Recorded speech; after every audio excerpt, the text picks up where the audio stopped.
Madame la Présidente, enfin une feuille de route lisible et digeste. Votre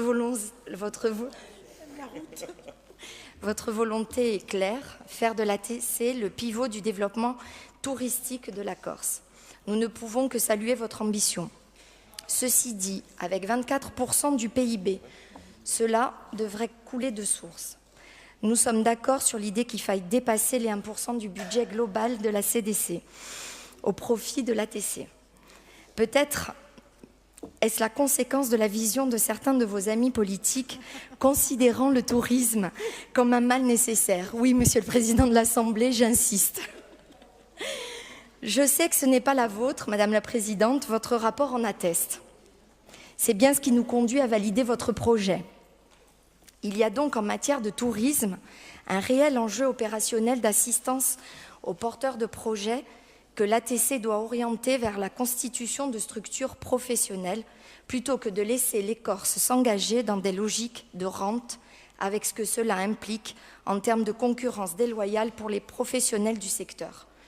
Ce qui suppose une logique de professionnalisation et de formation des métiers du tourisme. J'y reviendrai un petit peu plus tard. À présent, je voudrais justement m'attarder sur quelques points de votre feuille de route. Vous ambitionnez de faire de la Corse l'île verte de Méditerranée. La triste réalité des faits nous laisse penser que la route va être longue, très longue. Je ne rentrerai pas dans le détail, on a abordé suffisamment les choses ce matin et je pense qu'on va en reparler. Juste préciser que le tri n'élude pas la question du traitement des déchets. Ensuite, l'enjeu numéro 3 de votre rapport évoque la valorisation des métiers et la formation professionnelle. La formation, encore la formation, toujours la formation, si je serais tentée de dire. On en revient toujours au même problème. Elle reste au cœur de nos préoccupations et elle est la base du développement d'un secteur, notamment celui qui nous mobilise aujourd'hui. Après les enjeux de l'étalement de la saison et d'un tourisme davantage axé sur le développement durable, il y a aussi et surtout la question de l'emploi touristique et de la professionnalisation. En page 18, vous parlez de rééquilibrer les parts des emplois annuels et celles des emplois saisonniers. Notre groupe défend depuis plusieurs années l'instauration du CDI saisonnier en particulier, qui prévoit donc une période de formation pour les salariés, et l'annualisation du temps de travail en général. Je pense vraiment que c'est la clé pour rendre attractifs ces emplois aux jeunes Corses à la recherche de stabilité professionnelle et sociale en lieu et place des vagues de migration professionnelle qui finissent par alimenter au mois de septembre les agences de Pôle emploi. Ensuite, vous évoquez les mesures fiscales. Concernant la taxe transport et les 35 millions d'euros qu'elle génère, n'est-elle pas une taxe contre-productive ? À raison de 10 € par passager en cas d'aller-retour, elle s'ajoute à un billet d'avion ou de bateau et elle vient alourdir son coût. Je sais que ce n'est pas l'enjeu de ce document, ni le moment de trancher cette question, mais sachez que notre groupe reste ouvert, même si nous sommes conscients des ressources générées par cette taxe. J'en arrive donc à ma proposition d'amendement que vous avez dû tous savoir pour renforcer les ressources affectées à l'ATC, sachant que ce n'est pour l'instant qu'une feuille de route et que nous en sommes à l'exploration de pistes en matière fiscale. Sur les mécanismes dissuasifs comme la taxe sur les camping-cars ou la taxe de mouillage, nous y restons favorables. Mais ça va demander beaucoup de temps, de par les négociations engagées avec le gouvernement et les évolutions constitutionnelles puis législatives. Il y a, selon nous, un mécanisme incitatif qui pourrait donc être actionné rapidement.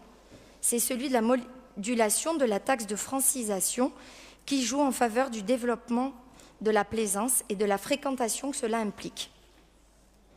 Affectée au Conservatoire du littoral sur le continent, elle est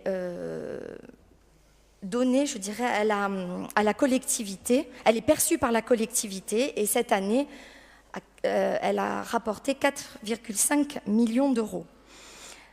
Et c'est la collectivité qui fixe le taux entre 50 et 90% du taux applicable au niveau national. Aujourd'hui, on est à 70% environ. Les conditions sont d'avoir un port d'attache en Corse et de prouver un stationnement dans un port insulaire au moins une fois au cours de l'année.